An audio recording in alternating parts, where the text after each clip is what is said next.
একটা ছোট গ্রাম, মাঠের মাঝখানে সবুজ ঘাসে ভরা বিশাল চারণভূমি। সেই মাঠে কাজ করত এক রাখাল ছেলে, বয়স 19-20 হবে। তার কাজ ছিল গ্রামের গরুগুলো সকাল সকাল মাঠে নিয়ে আসা আর পাহারা দেওয়া। শুধু গরু পাহারা দিতে দিতে তার খুবই একঘেয়েমি লাগত। তাই একদিন মাথায় একটা বুদ্ধি এলো। বাঘ! বাঘ এসেছে! বাঁচাও, বাঁচাও, কেউ আমাকে বাঁচাও! গ্রামের লোকজন কাজ ফেলে ছুটে এলো, সবাই আতঙ্কে। কোথায় বাঘ? কোথায়? আরে না না, আমি তো মজা করছিলাম। কেমন ভয় পেলে বলো তো? মজা? এটা কি মজার জিনিস? সবকিছু কি তমাশা নাকি? কয়েকদিন পর আবার বাঘ!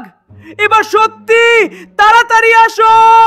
আবারও ছুটে এলো সবাই, কিন্তু এবারও কোনো বাঘ নেই। তোর মিথ্যা আর শুনবো না, আর কেউ আসবে না। এইবার সবাই খুব রেগে গেল, রাখালকে সাবধান করে চলে গেল। একদিন দুপুরে মাঠে গরুগুলো ঘাস খাচ্ছে। রাখাল একটা গাছের নিচে বসে ঘুমোচ্ছে। হঠাৎ সে চোখ খুলে দেখে সামনে বিশাল একটা বাঘ, চোখ দুটো জ্বলছে, মুখ হাঁ করে গরুর দিকে এগোচ্ছে। বাঘ এসেছে, এবার সত্যি, কেউ বাঁচাও, প্লিজ, কেউ আসো।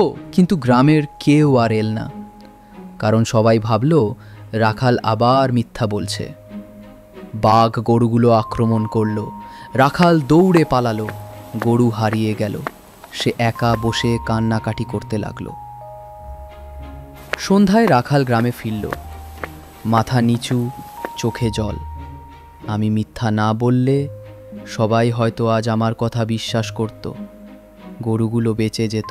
আমার ভুল, আমি আর কখনো মিথ্যা বলবো না।